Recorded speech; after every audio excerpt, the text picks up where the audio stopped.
성경적인 또 기독교 교육을 어떻게 이해할 거냐 할 때 제일 중요한 것은 성경적인 바탕이 되는 이스라엘이고, 또 하나는 그 이스라엘의 유대인 교육이 아니고 예수님을 믿는 유대인 기독교인들의 교육에 우리가 1차적인 초점이 있다, 이렇게 볼 수 있습니다.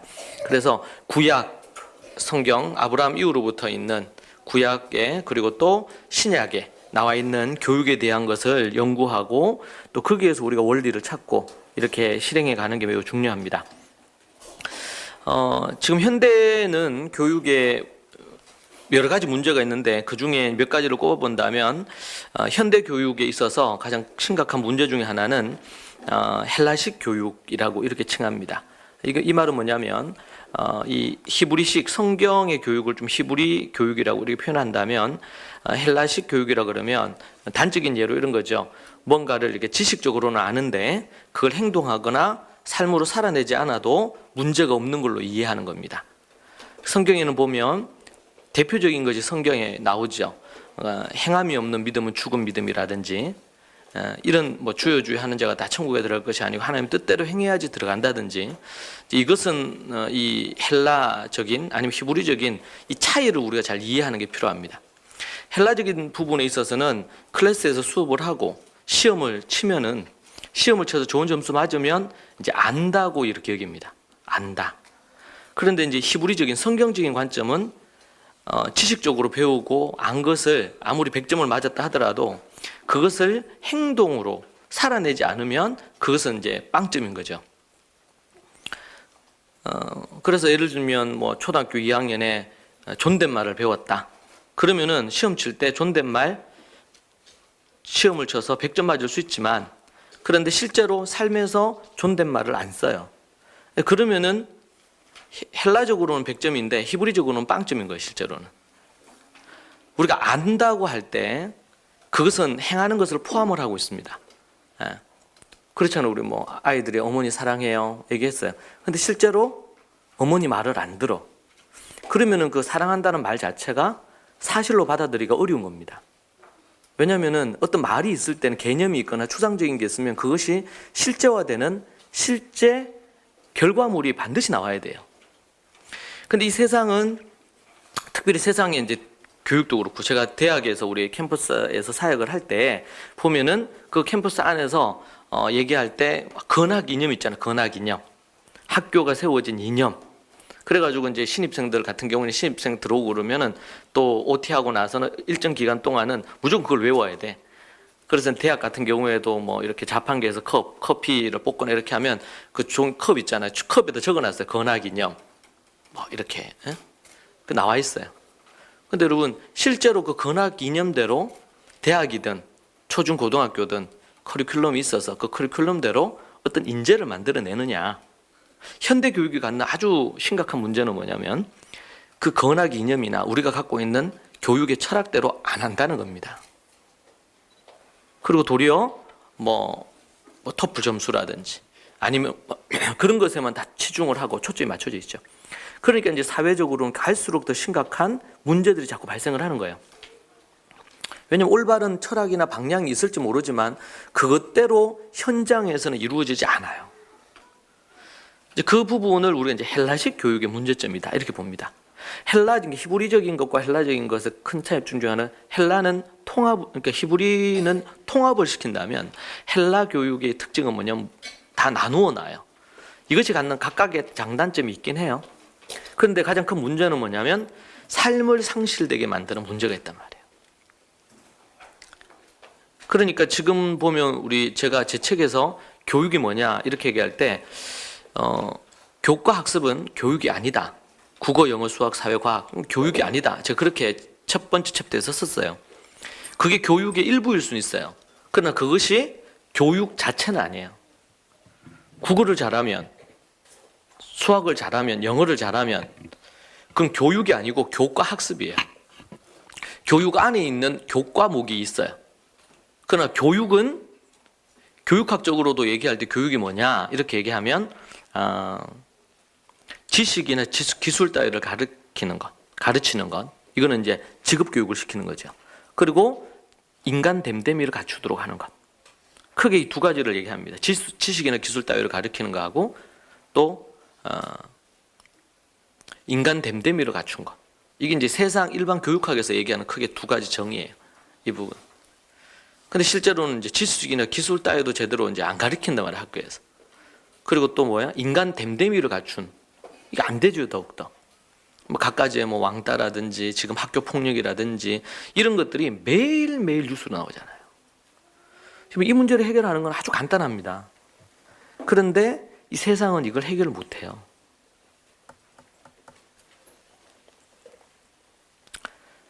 또 하나는 뭐냐면 세상에서는 뭐 이 기술 따위 가르치고 인간 됨됨이 갖추게 하는 것도 거기에 크리스찬 교육은 한 가지를 더 첨가하죠. 한 가지 더 첨가한다기보다는 더 근본되는 교육의 정의가 이유가 있어요. 목적이 여호와를 경외하는 것입니다. 여호와를 경외하는 것이 지식의 근본이다 이렇게 얘기하잖아요. 그러니까 여호와를 경외, 하나님을 두려워하고 하나님을 경외하도록 어떻게 만들 거냐? 어떻게 만들 거냐? 도리어 그게 아니고 자신의 어떤 그런 달란트를 잘 살려서 세상적으로 성공하고 잘 먹고 잘 살고 자신의 야망을 성취하고 이런 것에 교육의 목표가 가 있어요. 또 하나는 교육의 방향성이 상실되어 있습니다. 철학의 부재입니다. 입시 교육입니다. 저 뒤에 가서 제가 얘기하겠지만 입시 지옥을 만들어버린 현재 이제 교육의 문제는 교육의 방향성을 상실하고 철학이 부재하기 때문에 그렇습니다. 그러니까 정말 중요한 것에 집중을 하면 입시를 그냥 잡아내요. 근데 입시 교육에 집중하면 다 망쳐요. 네. 지금은 그냥 교과 교육하는 거에 모든 거에 다 초점을 가 있잖아요. 그러니까 아이들의 인성도 망가지고 신념도 무너지고 더불어 함께 살아가는 삶의 어떤 가치를 갖는 가치관도 무너져 있어요. 오직 하나의 좋은 대학 가고 자기 직업 갖고 자기가 성공하는 것. 이게 그저 우상이 돼 있고 크리스찬들도 특별히 다르지 않은 것 같아요. 결국 그러니까 어떻게 돼요? 다 잃어버리는 거예요. 신앙도 잃어버리고 인간 됨됨이도 인성도 잃어버리고 학습적으로도 타고나냐? 별로 그렇지 않단 말이에요. 그리고 또 하나는 가정을 가정을 잃은 그런 기독교 교육이에요. 기독교 교육이 부재해요. 실제로는 기독교 교육이라는 것 자체가 없어져 버렸어요. 이 시대에는. 교회 교육이 있죠. 기독교 교육이라고 그러면 교회 교육. 요즘 교회에서 교회 교육이라고 할 때 아이들이 95% 떠나거든요. 믿는 집의 자녀의 95%가 떠나요. 교회가 더 이상 교육에 있어서 실패했다고 이미 몇 년 전부터 심포지움도 하고 저도 패널로 가서 토론도 하고 이렇게 하는데 가장 큰 거는 뭐예요? 해결책이 없는 거죠. 전 세계적으로 지금 남미, 아프리카 외에는 다음 세대를 다 잃어버리고 있습니다. 유럽이나 미국 같은 경우에는 아예 다 잃어버렸죠. 기독교 인구 자체가 우리에게 복음을 전해줬던 유럽이나 이런 부분이 2%대, 3%대 그치고 있어요. 한국도 한국뿐만 아니라 한중일 다 그렇습니다. 한국 130년 만에 자녀를 95%를 잃어버리고 있어요. 95%를. 그래서 제가 이렇게 부모님들 상담하거나 아이들을 이렇게 상담을 하다 보면 제가 만난 아이들 100명 중에 한 명도 거듭난 애들이 잘 없어요. 1%도 2%도 진정으로 거듭난 애들을 찾아보기 어렵습니다. 뭐 교회를 다니고 이제 교회 종교 생활을 하는 애들은 있죠. 근데 실제로 거듭난 아이들을 찾기는 매우 어렵다. 아이들이 어렸을 때는 좀 그하더라도 이제 초등 고학년이 되고 중학생 되고 고등학생 되고 그러면은 거듭남이 있어야 되지 않겠어요? 근데 제가 만난 애들의 대부분, 제가 만난 애들이 그런 문제가 있는 애들만 있을 수도 있지만 대부분은 예수님을 믿는 게 뭔지, 죄사함이 뭔지, 거듭남이 뭔지, 중생이 뭔지 이런 거를 그저 몰라요. 죄가 뭔지. 이것은 중국도 그렇고 일본도 그저 동일한 현상입니다. 지금 남미 아프리카가 복음이 전해지고 부흥하지만 제가 볼 때는 그좀 비슷하게 흘러갈 가능성이 매우 높아요. 전 세계적으로 현상이기도 하고 다음 세대를 대부분 다 잃어버린 그런 상황 가운데 있습니다. 자, 그런데 전 세계에 유일하게 다음 세대를 잃어버리지 않은 민족이 있죠? 이스라엘입니다. 예수님을 믿는 유대인들, 초대교회, 사도행전에 나온 초대교회 후예들은 지금도 다음 세대를 99.9% 가까이 0.1% 정도 외에는 안 잃어버리고 있습니다. 왜 그런가? 배교율이 0.1%예요. 우리는 95%고요. 실제는 더 심각한 것 같아요. 제가 이거를 한 7, 8년 전에 우리가 95%가 떠나고 있습니다. 이럴 때 사람들이 아닌가. 왜냐면 우리 공식적인 이 통계는 아니니까 비공식적으로 95%이니까. 근데 요즘은요 더 심한 것 같다고 사람들이 얘기해요. 97, 8%는 되는 것 같다고.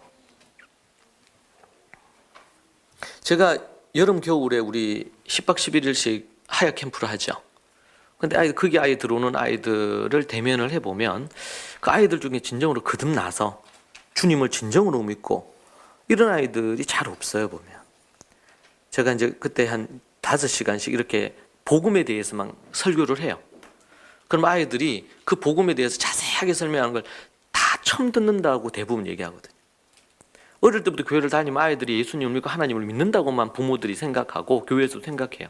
근데 실제로 복음이 뭔지, 죄가 뭔지, 죄사함을 받으려면 어떻게 해야 되는지 이런 부분들에 대해서 한 번도 들어본 적이 없는 경우가 대부분이에요. 안타까운 일이죠, 이 부분이. 자, 이스라엘 교육부 장관이 이스라엘 정통 학교에 가서 얘기한 건데요. 성경이 가장 중요한 과목이다, 우리에게. 우리의 교과서는 성경이다. 그렇게 얘기했습니다. 이것은 구약과 신약에 나타나고 있는 교육에 있어서 매우 중요한 부분이고, 신명기를 보면 모세가 이스라엘 백성들이 광야를 지나고 나서 이스라엘로 들어가지 않습니까? 들어갈 때에 가나안 땅으로 들어갈 때 그때 들어가기 전에 기록한 가르친 책이 신명기죠. 교육서라고 합니다. 그 내용의 가장 핵심은 뭡니까? 여호와를 경외하는 것과 하나님의 말씀대로 살도록 가르치라는 것입니다. 지금 우리 신약적으로 얘기하면 진정으로 거듭나게 복음을 가르치고, 그리고 또 하나는 하나님의 말씀을 가르쳐서 하나님의 말씀에 합당한 삶을 살도록 만들어라. 이것이 교육의 키거든요. 그걸 가정에게 명했어요. 가정에게. 지금도 이스라엘은 교육의 중심을 성경에 두려고 노력을 합니다. 자, 그런데 이것은 이스라엘을 위해 주신 게 아니고 예수님을 믿는 우리들에게 원래 주셨습니다. 로마서에 보면 누가 참 유대인이냐? 육신의 할례를 한 자들이 유대인이냐? 아니라는 거죠. 진짜 유대인이 누구냐? 라고 얘기할 때 진짜 유대인은 예수 그리스도로 거듭난 사람들입니다. 예수 그리스도로 말미암아 거듭난 그 사람들, 그 사람이 참 유대인이에요. 그러니까 참 유대인 그들은 성경에 나와 있는 방법대로 교육하고 우리 자녀들을 교육하고 훈련하고 이렇게 해야 된단 말이에요. 그런데 그렇게 하지 않고 뭐예요? 국영수에만 목을 메고 교육을 하죠. 자기 아이들이 원하는 데 초점 맞춰서 교육을 해요. 그러다 보니까 실제로는 교육이 안 돼요. 그건 교과학습이지 교육이 아닙니다. 그러니까 교육이 되려면 여호와를 경외하도록 만들어야 되고 그 위에 착한 양심, 인간 됨됨이를 갖추어야 되고, 그래서 믿음 위에 덕을 세우고 덕 위에 지식을 얹어야 되죠. 그런데 이 지식을 만들어 가는데 믿음과 덕이 없어요. 그러면 이제 결국은 허물어져요. 이게 믿음 위에 덕을 세우고, 믿음은 이제 여호와 경외하는 것, 하나님 경외하는 것, 예수님을 경외하는 것, 그리고 덕을 세워야 돼요. 좋은 착한 양심, 선한 양심, 여긴 다 포함됩니다. 인내심, 끈기력, 집중력, 모든 게 여기 다 포함돼요. 예의 바름, 공경, 이런 것들이 다 포함됩니다. 그 위에 뭐예요? 지식을 얹어야 돼요. 그래서 이스라엘 같은 경우에는 지식 교육을 그진 중학생 돼서 본격적으로 시작합니다. 초등 같은 경우에는 언어는 합니다. 언어 교육은 영어나 이런 부분도 언어는 하지만 대부분의 교육의 출발점을, 그러니까 그때까지 뭐예요? 하나님의 말씀과 인성 교육에 집중을 하고 이제 초등 고학년이 되거나 이제 중학교부터 본격적으로 학습적인 부분들을 하는데, 그럼에도 불구하고 세계적으로 경쟁력이 뛰어나죠. 그게 왜 그러냐? 성경적인 기반을 갖고 그들이 그 틀을 갖고 있습니다. 문제는 이제 이스라엘의 교육에, 유대인 교육의 가장 큰 문제는 뭐냐면 자신들의 의를 내세워서 율법주의와 그리고 외식주의에 빠지는 게 가장 큰 문제예요. 예. 자, 그런 부분들이 있습니다. 왜 우리가 유대인 교육에 관심을 가져야 되느냐, 좀 몇 가지 넘어가고 살펴보면요. 앞에서 제가 말씀드린 로마서 11장 15절에서 24절의 말씀, 여기 보면 돌감람나무, 원가지 뭐 이런 내용이 나오지요. 여기 이제 핵심은 뭡니까? 참 감람나무 뿌리의 진액을 함께 받은 자가 되었다, 그렇게 얘기를 하고 있습니다. 여러분, 모든 것의 뿌리는 성경 안에 있어요. 그리고 성경의 배경인 이스라엘을 토대로 하고 있습니다. 이 원리를 제대로 우리가 핀란드 교육도 좋고 무슨 교육도 다 좋아요. 우리가 참조할 수 있어요. 그러나 더 핵심되는 성경의 뿌리를 갖고 있고 성경의 토대를 가진 그 원리를 거기서 못 찾아내면 결국에는 이것저것 쫓아다니다가 무너져요. 여러분, 한국 교회가 미국 교회를 카피한 경우가 많죠.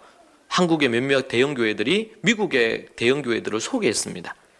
그 교회 중에 하나가 이제 윌로 크릭 교회인데, 그 교회가 이제 했던 것 중에 하나가 뭐냐면 열린 예배예요. 예배인데 열린 예배를 한 거예요. 그러면서 그 예배는 불신자를 초청하는 것입니다. 그러니까 원래 이제 신학적으로는 예배라는 단어를 붙이면 안 되죠. 예배는 거듭난 사람들이 하나님 앞에 드리는 거고, 그러니까 뭐 열린 모임이다, 오픈 모임이다, 이건 괜찮은데 열린 예배라고 했단 말이에요. 그래서 그때 초기에도 그 말이 많았습니다. 자, 그렇게 하고는 한국 전 교회에 영향을 미쳤어요. 그리고 그런 어떤 그 교회를 꼭 똑같이 따라하는 교회들이 많이 생겼고, 대형 교회를 중심으로. 근데 나중에 어떤 문제가 생겼습니까? 몇 년 전에 그 교회에서 문건을 하나 냈어요. 어떤 문건을 냈냐면, 그 열린 예배를 중심으로 해서 그렇게 했던 그것이 우리가 잘못됐다, 이렇게 이제 공포를 한 거예요. 그러니까 한국에서 그 교회를 소개를 하고 그런 시스템을 소개를 하고 이렇게 했던 교회가 난감해졌죠. 또 그걸 따라했는데, 왜냐하면 그 교회가 우리가 보니까 이런 이유로 좀 이게 적절하지 않은 것 같다, 이러면서 그 교회가 그걸 포기한 거예요.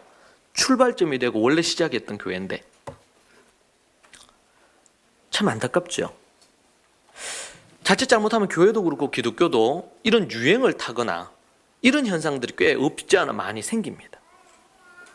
이게 뭐 좋다 그러면 그거 막 한단 말이에요. 그게 올바른지 성경적인지 어떤지 이런 것들을 좀 깊이 이걸 생각하고 이렇게 하기보다도, 우리는 성경에서 그 원리를 찾고 성경의 배경인 이스라엘과 그리고 초대교회의 그 역사 속에서 나타나고 있는 것을 우리가 필요하다면 모델로 할 수 있습니다. 그러면은 이게 문제가 안 생겨요. 왜? 우리가 성경을 토대로 가지고 있으니까요. 근데 그렇지 않고 뭐 어느 교회, 아니면 어떤 교육, 핀란드 교육, 예를 들면 우리가 뭐 미국 그 관련된 거 이런 막 그거 할 때 미국의 오바마 대통령이 한국 교육을 주목했죠. 한국 교육. 여러분, 어느 나라도 어떤 교육이라 그러면 장단점이 다 있어요. 제가 미국을 여러 번 가고 또 미국 필요한 공부를 하고 이렇게 하다 보면 미국은 대체적으로 아주 그냥 기본적인 것들을 갖추도록 이렇게 하고, 워낙 사람들이 많은 것도 있고 이렇게 하기 때문에 정말 공부를 할 사람들은 공부를 할 그런 부분으로 대학 가서 공부를 깊이 합니다. 그러나 대부분은 평균 학력이라든지 이런 것들은 미국 전역이 그렇게 높지는 않아요. 떨어져요. 그러니까 기본적인 것들을 교육하는 시스템을 갖추고 있어요. 그런데 우리나라는 작으면서 짧은 시간 안에 또 대다수가 많은 고학력의 위치를 다 가지고 있죠, 한국은. 그러니까 그런 부분에서 미국에서 보면 한국이 갖는 그 교육이 갖는 장점이 미국에 필요한 거예요. 뭐 주입식 교육이다 뭐다 이렇게 하더라도 어떤 형태로든 그런 모습들이 있단 말이죠. 자, 그런 측면에서 우리가 뿌리에 속하는 그런 교육에 대한 이해를 가지고 그것을 우리의 문화와 상황으로 가져오는 게 중요하다라고 볼 수가 있습니다. 자, 좀 넘겨서 가정과 학교와 교회의 기능 부분들을 우리가 이해를 해야 되는데요. 가정과 교회와 학교와 교회가 각각의 이 교육과 관련된 기능이 있습니다. 가정, 학교, 교육. 일단은 교회는 일단 2차적으로 두고 가정이 중심이 돼야 됩니다. 교육의 중심은 첫째도 가정이고 둘째도 가정이고 셋째도 가정입니다. 그래서 저희 학교 같은 경우에도 교육을 한다 그럴 때 가장 제가 역점을 두는 거는 이미 학교 관련된 커리큘럼이라든지 필요한 이런 모든 것들은 갖춰져 있어요. 이 커리큘럼을 따라서 부모님이 아이와 함께 제가 요구하는 것을 하면은 아이들이 신앙이나 인성이나 학습적으로 뛰어난 부분으로 결과가 열매가 맺혀질 수밖에 없는 부분으로 이미 이거는 검증이 이미 10한 6, 7년 동안 됐고 뭐 여러 가지 부분에서 됐어요. 그런데 그 결과물을 만들어내는 데 있어서 가장 중요한 역할을 어디서 하느냐? 가정에서 한단 말이에요. 가정에서. 뒤에 우리 또 몇몇 분들은 가정하시겠지만 가정이 어떻게 이 기반이 되어 있는 이 교육 커리큘럼을 따라올 수 있는 환경을 가정이 만들어내느냐, 그것에 따라서 결과물이 달라져요. 그럼 우리는 생각하기를 가정이 교육의 주체라고 생각을 안 해요. 그래서 어떤 분들은 막 학교를 막 골라요. 어느 학교가 좋으냐, 학교를 막 골라. 그리고 그 학교를 해서 학교를 한단 말이에요. 그럼 그 학교를 두면 애들이 뭔가 잘 될 걸로 생각해. 그래서 어떤 분들은 아이들 초등 때부터 해서 대안학교나 뭐 국제학교를 여러 군데 막 이렇게 합니다. 어떤 경우는 2군데, 3군데도 좀 옮기면서 이렇게 해요. 제가 이제 국제학교나 이런 분들 저한테 이제 학교에서 와요. 그러니까 가정들을 위한 부모 교육 시스템이 우리 학교가 잘 돼 있다고 이렇게 연락이 오시곤 합니다. 그분들이 하는 말이 뭐냐면 학교에 있을 때 조금 뭘 이렇게 한대. 근데 뭐 대부분이 큰 아이들은 기숙형이잖아요. 근데 걔네들이 방학 때 갔다 오고 그러면 원점이라는 거예요. 그래서 어떻게 부모 교육을 하는지. 보통 학교들은 부모 교육이 그냥 옵션입니다. 선택사항이란 말이에요. 그런데 이게 필수가 돼야 됩니다. 특별히 어머니가 바뀌지 않고서는 실질적인 어떤 교육이 이루어지기 어렵습니다. 여기 보면 제가 볼 때 오른편에, 여러분 보실 때 왼편에 보면 순종하는 3살, 복종하는 7살, 효도하는 10대, 세상을 변화시키는 20대, 이렇게 제가 갖는 슬로건입니다. 어떤 분이 이거 어디서 가져온 줄, 제가 새벽에 기도하다가 하나님의 영이 깨닫게 해주셨어요. 미운 3살, 정말 말 안 듣는 7살, 그리고 원래는 제가 말 안 듣는 7살, 때려 죽이고 싶을 정도로 말 안 듣는 7살이었죠.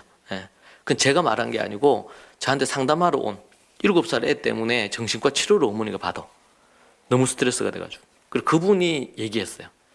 저 때려 죽이고 싶은 저 7살짜리 때문에 본인이 미치겠다 이렇게 얘기하시면서 정말 말 안 듣는 7살, 반항하는 10대죠. 부모나 세상에 걱정거리가 되는 20대예요. 그게 아니고 성경적으로 가면 순종하는 3살, 복종하는 7살, 효도하는 10대, 정말 세상을 바꾸는, 우리가 아는 디모데나 뭐 다니엘이나 뭐 아니면 요셉이나 뭐 다윗이, 이런 인물들이 대부분 10대의 뜻을 정해서 하나님 앞에 쓰임을 받죠. 세상을 바꾸어냅니다. 10대 후반, 20대부터.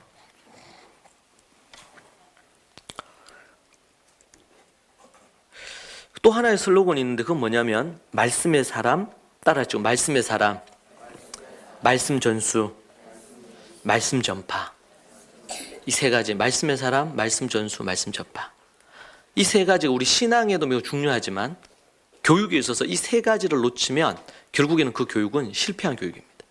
자녀를 말씀의 사람, 복음의 사람으로 만들고, 그리고 그 자녀들이 말씀을 전수, 다른 사람에게 전하고, 또 가정을 이루어서 말씀을 자녀들에게 전수할 수 있는 그런 가정을 만들어서 말씀 전수를 하고, 그리고 3번째로 말씀 전파가 세계 선교가 이루어져야 되겠죠. 너희는 가서 모든 민족으로 제자를 삼아서 아버지와 아들과 성령님으로 가르쳐 지키게 하라 그랬잖아요. 그러니까 우리 교육의 가장 최종 목적은 복음을 전하는 사명을 감당하는 것입니다. 그러니까 우리가 교육하는 것과 우리의 신앙, 우리의 믿음과 자꾸 분리를 시켜요. 헬라적인 접근이죠. 그렇게 되는 순간 다 망해요. 교육도 안 되고 인생도 망하고 다 망해요. 말씀의 사람이 돼야 되고, 말씀 전수가 이루어져야 되고, 말씀 전파가 돼야 됩니다.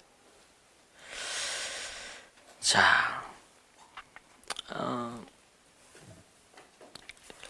그래서 우리 유니스 학교의 특징을 얘기한다면 순종하는 3살, 복종하는 7살, 효도하는 10대, 그리고 토부한 아름다운 세상 만드는 20대입니다. 잠언 22장 6절에 보면 마땅히 행할 길을 아이에게 가르치라. 그리하면 늙어도 그것을 떠나지 아니하리라. 그렇게 얘기를 하고 있는데요. 예. 에베소서 6장 1절에 3절은 자녀들아 주 안에서 너희 부모에게 순종하라. 이것이 옳으니라. 내 아버지와 어머니를 공경하라. 이것은 약속 있는 첫 계명이니 이로써 내가 잘되고 땅에서 장수하리라.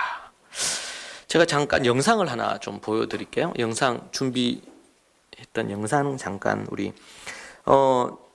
두 분 영상을 띄울 건데 우리 학교에 온 지 지금 한 4년, 이제 3, 4년 된 두 가정입니다.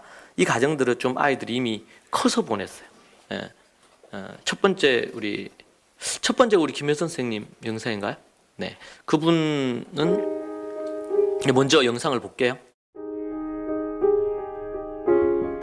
안녕하세요. 중3 에스라반 민예슬, 고3 폴반 민번기의 어머니입니다. 지금까지 저희 집 아이들이 유니스를 잘 다니고 유니스에서 수능을 준비하는 시간을 보낼 수 있도록 이끌어 주시고 인도해 주시고 성장시켜 주신 하나님께 감사를 올립니다. 저희 아이들이 유니스를 다닌 지 3년이 조금 넘었는데 그동안 많은 은혜를 경험하고 인성, 신앙, 지성에 이르기까지 골고루 성장시켜 주셨습니다. 저희는 중고등 아이들이기 때문에 학습적인 부분에 대해서 이야기를 빼놓을 수 없는데요. 저희 아이들이 유니스를 다니면서 스스로 공부하는 자녀들로 성장하게 되었습니다. 고3 둘째 아이는 3학기 만에 고등교과 과정을 마치고 이후 수능 과정을 잘 준비할 수 있었고 교장 선생님이신 권창규 박사님의 코치를 받으며 마음과 생각을 지키는 훈련을 통해 학습에 집중하며 대입 입시에 대한 열정을 이어갈 수 있었습니다. 손에서 핸드폰을 놓지 않고 게임과 노는 것을 좋아하던 아이가 스스로 새벽 4시 30분에 일어나서 공부하는 열공생이 되었습니다. 중3 막내도 학교 후 기숙사에서 스스로 하는 자율학습을 이어가고 있습니다. 어려운 수학 문제를 반복 훈련하면서 스스로 풀어내고 아침에 스스로 일어나서 영어 고등문법 전체 강의를 3번씩 반복하는 학습에 대한 진념이 아이를 스스로 노력하는 자녀로 성장하게 하였습니다. 매일 하루 3시간씩 넘게 영어 학습을 하면서 외국어 영역에 대한 자신감을 높이고 있습니다. 유니스에 와서 중1 겨울방학 때부터 본격적으로 전통 영어 학습을 시작하였는데요. 현재는 뉴베리 수상작 정도의 문학과 비문학의 영어책을 읽을 수 있고 영어 시트콤이나 영어 드라마를 보면서 전통형 영어 학습을 이어가고 있습니다. 두 번째는 안정적인 정서와 온유한 성품을 갖게 되었습니다. 유니스를 다니기 전에는 성경적인 생활, 세상의 문화 등을 구별하지 못했습니다. 산만하고 집중력이 없었습니다. 유니스를 다니면서 토다와 쉐마북을 통해 토라의 말씀과 지혜와 효도, 경제, 품성, 신학 등을 배우며 성경적 세계관, 성경적 가치관이 정립이 되어 분별력이 길러지고 하나님의 기뻐하시는 뜻이 무엇인지 분별하는 지혜가 자라나기 시작하였습니다. 그 결과물로는 셀프 리더십이 길러지고 끈기와 책임성이 훈련되고 성품이 온유해지고 매사에 순종하는 자녀로 바뀌게 되었습니다. 세 번째는 믿음과 신앙이 깊어지게 되었습니다. 자신이 죄인임을 깊이 깨닫고 하나님의 은혜로 구원을 받고 하나님의 자녀가 되었다는 사실을 믿고 하나님 말씀에 순종하는 자녀로 바뀌었습니다. 어머니 말도 안 듣던 아이들이 고집을 부리며 자기들 마음대로만 하려고 하던 아이들이 하나님께서 말씀하신 대로 사는 것이 하나님을 경외하는 삶일 줄 너무나 철저하게 깨닫게 되었습니다. 죄를 미워하고 또 죄를 구별하고 하나님께서 기뻐하시는 말과 행동이 삶에서 묻어나고 있다는 것입니다. 유니스를 오기 전에 우리의 삶이 어떠했는지를 너무 잘 알기 때문에 이제는 더 이상 나를 위해 사는 삶이 아닌 하나님과 예수님, 성령님을 위해 살고 또 하나님의 영광을 위해 자신의 삶을 드리기를 준비하는 과정으로 여기면서 날마다 기쁨으로 한 걸음씩 걷고 있습니다. 감사합니다. 지금 이 가정 같은 경우에는 우리 아까 전에 지금 큰 둘째죠, 둘째. 이 집에 아이가 3명인데 둘째가 이제 지금 한 2년 됐어요, 2년. 예, 얘가 이제 그 중학교 졸업하고 나서 실업계 이제 고등학교 하는데 얘 공부를 아예 안 한 거예요. 초등, 중등 때도 아예. 그래서 영어 같은 경우에도 그냥 ABCD 정도로 아는 정도였어요. 그래서 얘가 와서 테스트를 했는데 영어나 이런 게 이제 중학교 1학년도 안 되죠, 수준이. 그래서 중학 과정 자체를. 그래서 이분이 그 얘기를 하더라고. 여기 영상에 안 나왔는데 얘기했어요. 처음 만났을 때 앞으로 열심히 해서 얘가 대학 가야 되지 않겠느냐. 근데 얘는 이제 하루에도 뭐 게임만 해도 막 대여섯 시간씩 하고 게임 중독에다가 또 막 그런 어떤 상황들이 있었죠. 공부를 아예 안 하고 이렇게 담쌓고 살았으니까. 제가 이제 대학 얘기하니까 어머니가 내 앞에서는 얘기 안 했는데 속으로 웃었대요. 어떻게 저런 게 대학에 가겠나고. 근데 그렇게 했는데 이제 어머니가 여기에서 참 이 어머니가 참 대단한 게 제가 이제 가르친 대로 똑같이 했어요. 시키는 대로 했어요. 시키는 대로. 그래서 얘가 6개월 만에 이제 중등 전 과정을 국영수 전 과정을 6개월 만에 마치고 아까 수능을 1년 반만 했다 그러잖아요. 고등 과정을 1년 반 만에. 그 사이에는 이제 저희들이 매번 여름 캠프, 겨울 캠프 하는데 얘가 막 안 오려고 하는데 하나님이 또 강권해 주시고 또 해서 억지로 들어왔는데 그러면서 얘가 이제 변한 거예요. 그래서 이제 새벽 4시 반에 일어나서 이제 공부하기 시작하고 이렇게 이제 하면서 올해 이제 수능을 칩니다. 그렇게 한지 이제 만으로 따지면 딱 2년 정도가 된 거예요. 근데 걔가 그지 뭐 9등, 10등급, 뭐 등급 자체가 안 나왔죠, 얘가. 근데 요번에 모의고사를 쳤는데 2.5등급이 나왔어요. 그래서 참 너무 감사하고 그 아이가 그냥 성적뿐만 아니고 아이의 생활 태도라든지 자세라든지 이런 부분들이 회복이 된 거예요. 예. 그렇게 돼서 참 너무 제가 기쁨이 되는 가정 중에 한 가정인데 우리 한 가정 더 이렇게 또 얘기 영상을 하나 또 보겠습니다. 잠시 틀어주시죠. 이 가정은 이 아이는 초등학교 제가 한 5학년, 4학년, 5학년 때 저희 학교 왔고 지금 중학교 2학년입니다. 중학교 2학년인데 얘가 이제 처음에 왔을 때는 정서적으로도 그렇고 여러 가지 되게 심각했어요. 예, 되게 산만하고 뭐 그런 어떤 상황인데 어머니가 많이 노력하신 것도 있고 또 학교에 와서 함께 하면서 얘가 이제 공부나 이런 것도 되게 이제 안 됐던 애거든요. 지금 중학교 2학년인데 요번에 이제 고등학교 1학년 모의고사를 쳤는데 1등급이 나온 거예요. 이제 그런 부분에 대한 얘기도 있고 잠시 우리 보도록 하겠습니다. 안녕하세요. 중2 유은찬, 초5 유은서 어머니입니다. 세상의 기준과 문화로 저희 아이들을 봤을 때는 정말 착하고 문제없는 남들도 저렇게 크고 있고 평준화된 아이였습니다. 그러나 하나님 말씀의 기준을 두고 보니 이것은 아닌데 라는 것을 알 수 있었습니다. 대중매체 양육 프로그램에서 포용, 사랑, 기다림, 맞춰줌 그렇게 말합니다. 저도 성경적 양육 방법을 모르니 이것저것으로 적용해 보았지만 스트레스가 이만저만이 아니었습니다. 고집, 심통, 거짓말, 부모에게 도전적인 태도, 어른들을 가볍게 생각하는 모습이 점점 강도가 세워집니다. 이런 모습으로 가게 되면 천국과 멀어진다는 강한 두려움이 생겼고 기도하며 있는 중 유니스를 알게 되었고 초5, 초2부터 유니스에 입학했습니다. 처음에 그런 죄된 태도, 습관, 마음 상태가 바뀌지 않아 힘들었는데 부모 대학 강의를 통해 어머니인 저의 문제가 발견되고 깨달아졌습니다. 저도 노력하며 징계하고 책망하고 매를 댈 때 저의 분노의 감정이 아닌 들어주고 가르침을 주었습니다. 이런 문제되는 것들을 빼내고 좋은 마음밭으로 될 때까지 2년의 시간이 걸렸고 아이가 마음이 바뀌어지니 순종의 태도로 열매가 나타났습니다.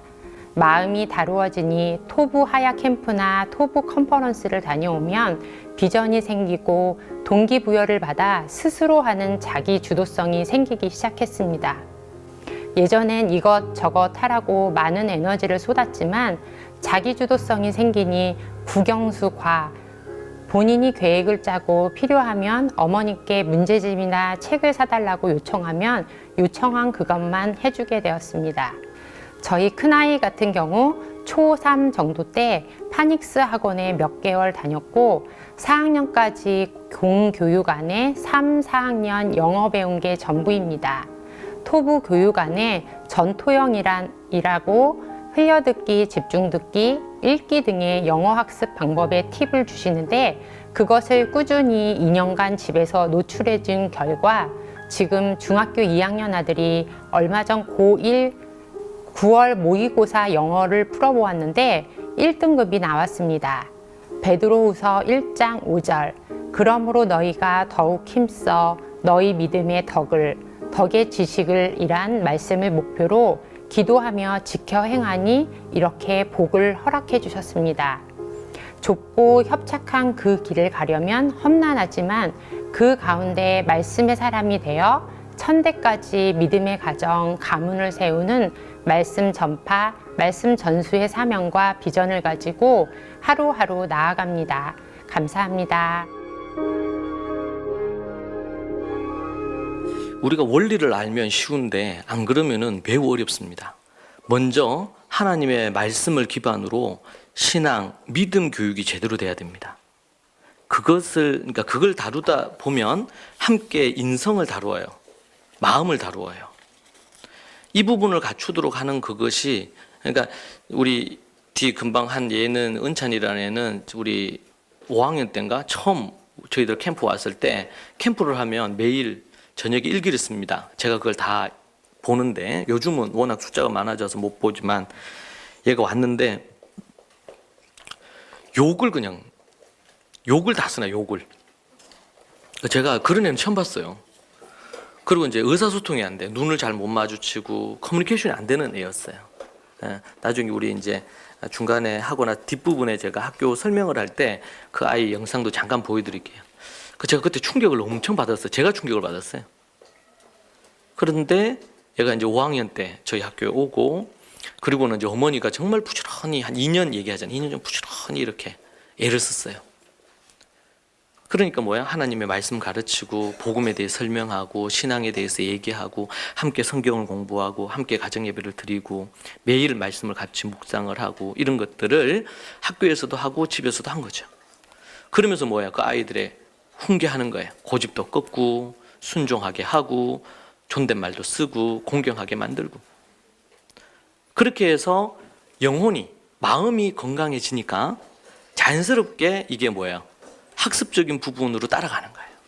이게 그러니까 얘가 학원에 가서 영어를 공부했거나 뭐 저희들 홈스쿨 쪽도 그렇지만 학교도 그렇고 제 딸들도 어떤 학원을 가서 공부를 한 적이 없단 말이에요.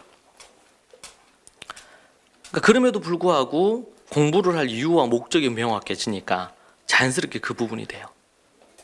여러분 우리가 하나님의 말씀을 그렇다고 해서 아이가 교회 잘 나오고 신앙이 좋으면 공부도 잘한다 이 얘기를 하는 게 아니고 아이들의 신앙을 잘 하기 위해서 믿음 생활을 잘 하기 위해서 뭘 해요? 말씀을 이제 하야 한다 그죠? 암송을 하고 말씀의 8가지들을 훈련합니다. 저희 학교 커리큘럼에 말씀의 8가지가 들어가 있어요. 말씀을 읽고 묵상하고 암송하야 하고 또 연구하고 토론하고 그리고 그걸 글로 쓰고 원고 작성하고 그리고 스피치하고 그리고 지켜 행하는 거예요. 8가지. 그래서 아이들이 지금 뭐 잠언 아니면 요한계시록, 로마서, 창세기, 출애굽기 이렇게 해서 성경을 한 3권씩, 4권씩, 5권씩 이렇게 아예 통으로 암송하는 애들이 많거든요. 여러분 창세기를 1장부터 끝장까지 다 외웠어요. 그것도 한글로 영어로 외웠다고 합시다. 아니면 잠언은 한 950절 가까이 됩니다. 한글 영어로 다 외웠어요. 외워져 버린 거죠. 외운 게 아니고 하야를 쭉 하다 보니까. 여러분 그런 아이들이 어떻게 이거를 하야를 하면서 이게 외워져 버렸어요. 그러니까 애들이 암기력의 기본적인 노하우를 터득을 하는 거예요. 말씀으로. 말씀을 그냥 반복해서 쭉 읽었는데 이게 외워졌어요. 그러면요 이제 영어나 수학이나 학습으로 들어가요. 학습의 절반은 암기하는 거거든요. 이해하고 암기하는 거예요. 성경을 말씀을 묵상하고 읽고 묵상하고 하야하는 이것이 말씀을 그렇게 하다 보니까 또 뭐도 같이 맞물립니까? 그 말씀에 나와 있는 인성적인 것, 착한 것, 선한 삶을 사는 것에 대한 것이 삶으로 배어들어요. 그래서 우리가 하야 캠프를 하면 아이들이 처음에 들어오면 어머니 어린애들 초등학교 1학년, 2학년 어머니 보고 싶어 하잖아요. 10박 11일 동안 떨어져 있어야 되니까. 근데 그 아이들이 하루 이틀 잠언 말씀을 계속 하야해요.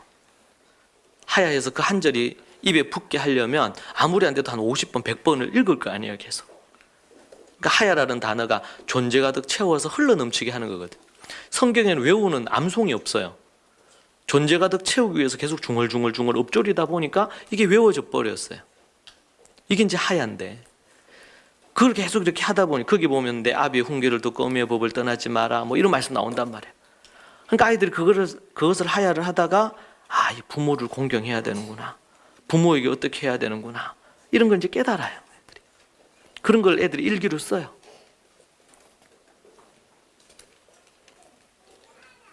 하나님의 말씀으로 뭐 하고요?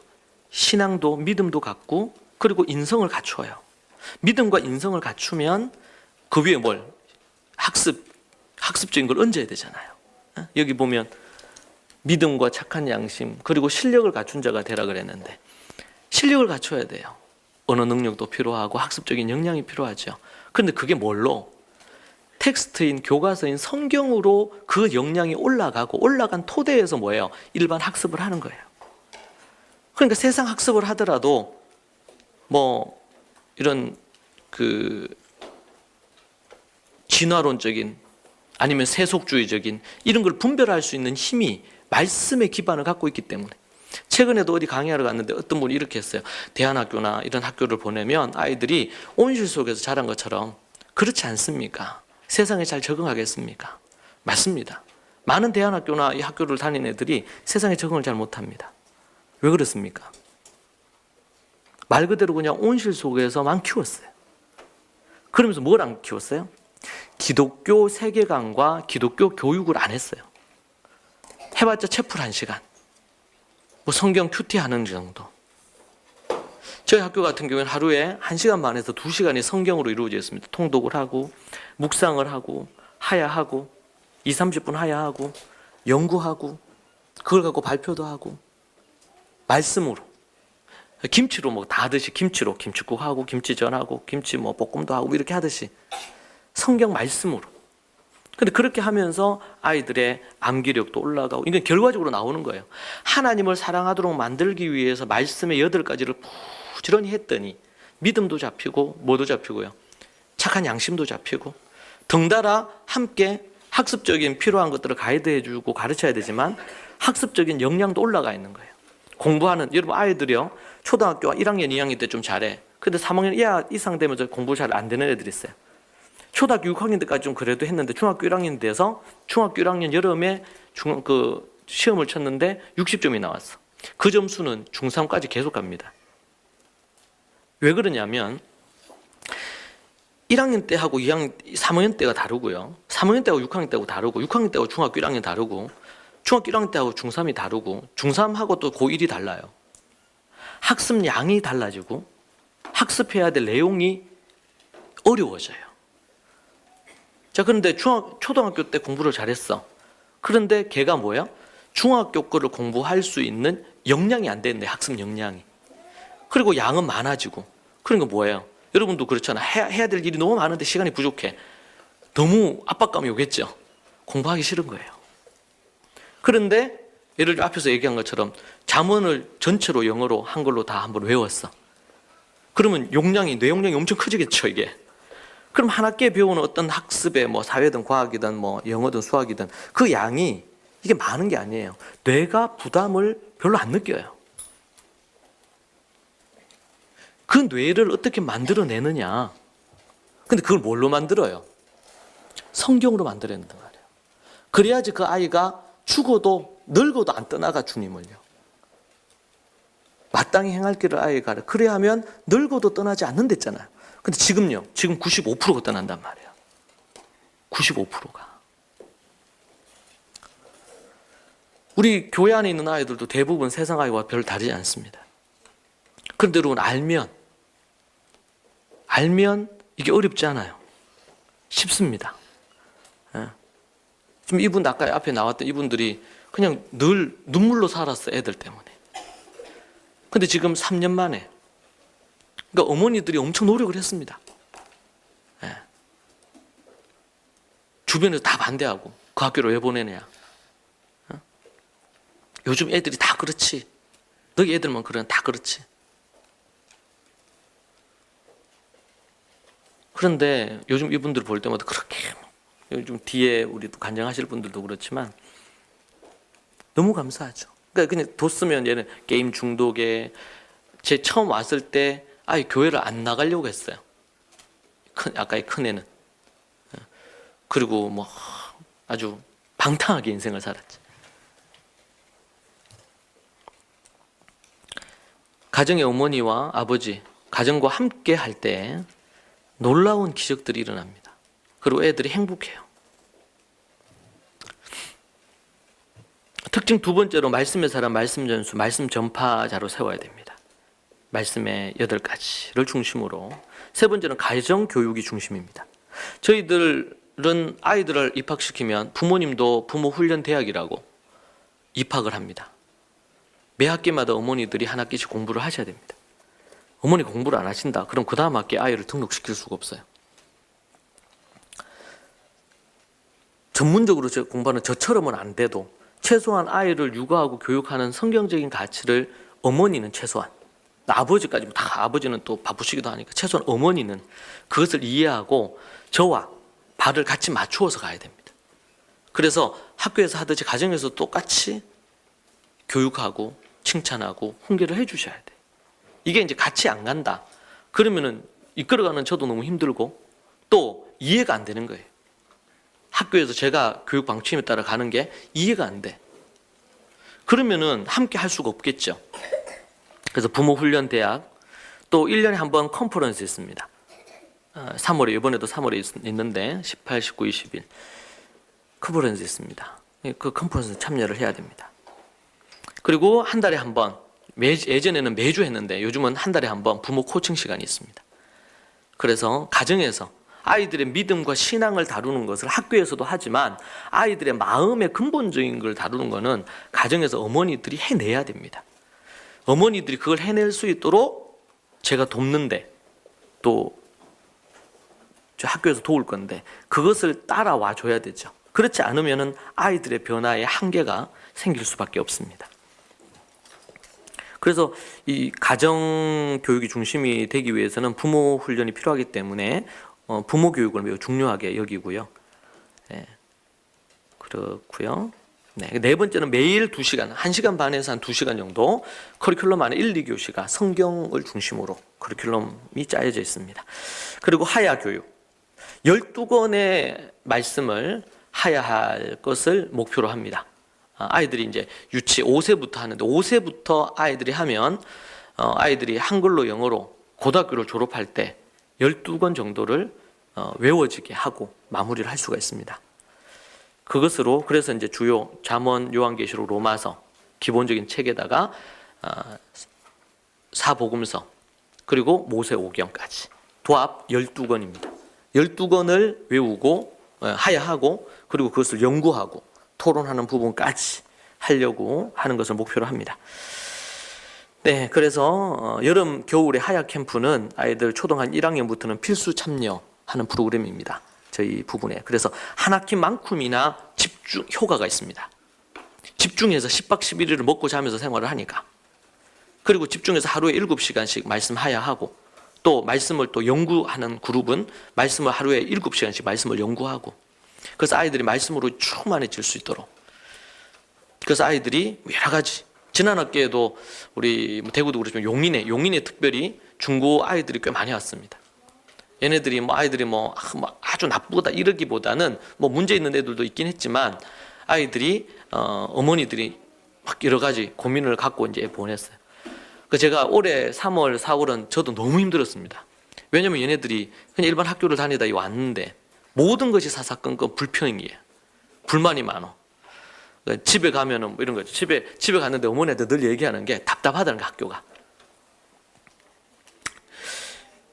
뭐 가다 놓고 뭐 이런 게 아닌데 왜 답답한지. 근데 보니까 왜 답답하냐 이런 겁니다. 학교 가면은 그진 대화의 절반이 욕입니다. 욕. 근데 저희 학교에서는 욕을 못 해요. 욕하면 신고가 들어옵니다. 애들이 누구도 욕했다고. 그러면 이제 선생님한테 불려와서 벌을 받아요. 일단 욕을 못 해.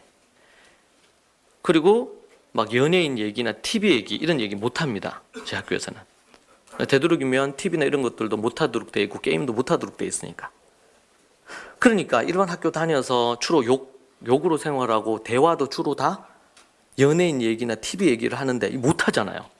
쉬는 시간에 그걸 못 해. 그러니까 얘네들이 할 말이 없는 거예요. 할 말이. 나중에 이제 이런 애들이 이제 한 2, 3개월 지나면서 이제 주로 어떤 얘기 하냐면 말씀 봤던 얘기, 성경 얘기, 서로 격려하는 얘기, 그리고 일상의 삶의 얘기. 세상 얘기 아니고 일상의 얘기, 말씀에 대한 얘기. 기존에 있던 아이들은 말씀에 대한 얘기, 뭐 삶에 대한 얘기, 가정에 대한 얘기 뭐 이런 걸로 막 하는데 새로운 애들은 3월달, 4월달, 입학 3월달에 하니까 3월달, 4월달 와서 욕을 안 하려고 이렇게 하다가도 뭐 얘기하다 욕이 툭 튀어나온 거예요. 그러면서 선생님한테 가요. 그래서 어떤 애는 지금 한 3학기 되는 애인데 한 번은 저한테 와서 얘기하더라고. 용인애인데 목사님, 자기 욕이 정말 말을 하면 90%가 욕이었대. 예, 근데 지금은 목사님 10%로 줄었다. 10% 욕이. 예, 목사님 이제는 욕을 많이 안 합니다. 기적이죠, 자기한테는. 신기해. 이런 환경이 중요합니다, 교육은. 환경이. 처음에는 어렵죠. 하야 캠프, 집중 과정으로 이렇게 하는 것을 통해서. 그리고 이거 6번째는 이제 하부루타라 그러죠. 말씀을 연구하고 토론하는 것입니다. 목표는 성경 66권을 그리고 각 주제별로 애들 연구시키고 토론시켜서 고등학교를 졸업시키는 것이 목표인데, 연구하고 토론하는 겁니다. 그리고 성경적인 히브리적인 세계관을 바탕으로, 뭐 히브리적인 세계관에는 뭐 경제관, 물질관, 사회 대인 관계관, 뭐 모든 영역이 다 여기 포함이 되겠죠. 가정관, 남편, 아내, 아버지, 어머니 이런 관점을 갖도록 이런 것에 대한 교육이 필요하겠죠. 정치, 경제, 사회, 문화 모든 영역에 성경적인 가치관의 그림을 그려주는 거 중요합니다. 8번째는 언어 중심 교육입니다. 여기 나와 있는 이 사진은 이제 토브 잉글리시 캠프라고 해서 저희들 미국의 학교가 유니스 인터내셔널 아카데미가 미국에도 있습니다. 미국에 있는데 한국 아이들을 위해서 미국 우리 코엔 유니버시티 안에 부설로 설립을 했어요. 그래서 아이들 매년 1년에 한 번 영어 캠프 갑니다. 25일 동안 영어로 생활하고 또 미국 문화를 익히고 이렇게 하는 어떤 부분입니다. 요번이 올해도 이제 하는데 12월에 6번째 캠프를 미국 캠프를 합니다. 그런 부분들 언어 중심, 성경적인 이스라엘 기반 교육입니다. 이 앞에 말씀드렸고요. 믿음과 착한 양심 그리고 실력 이 부분에 대한 균형을 이루도록 하는 게 목표가 있습니다. 디모데전서 1장 19절 같이 읽어보실까요? 같이 읽어 시작. 믿음과 착한 양심을 가지라. 어떤 이들은 이 양심을 버렸고 그 믿음에 관하여는 파선하였느니라. 믿음과 착한 양심 그 위에 실력까지 갖추도록 만드는 겁니다. 그러니까 하나님의 말씀으로 구체적인 것을 하면 교회를 나오게 하고 예배 드리게 하고 이렇게 하는 것으로 신앙이 깊이 만들어지지 않는단 말이에요. 하나님의 말씀의 8가지를 하고 이걸 구체적인 커리큘럼으로 만들어 실제로 시켜야 됩니다. 11번째는 국내 수능 미국 대학 준비 교육입니다. 앞으로 이제 미국 대학으로 아이들 가는 애들이 이제 좀 생길 것 같아요. 미국 영어 캠프 갔다 오면서 미국으로 지나가고 싶어 하는 애들이 좀 생기기도 하고 또 아이들이 우리 학교 아이들이 이제 영어가 좀 자유로워지니까요. 애들이 좀 어릴 때부터 유치나 초등 저학년 때부터 온 아이들은 영어가 좀 쉽게 좀 자유롭게 이렇게 되고 여러분 앞으로 영어가 기본적으로 되는 게 매우 중요합니다.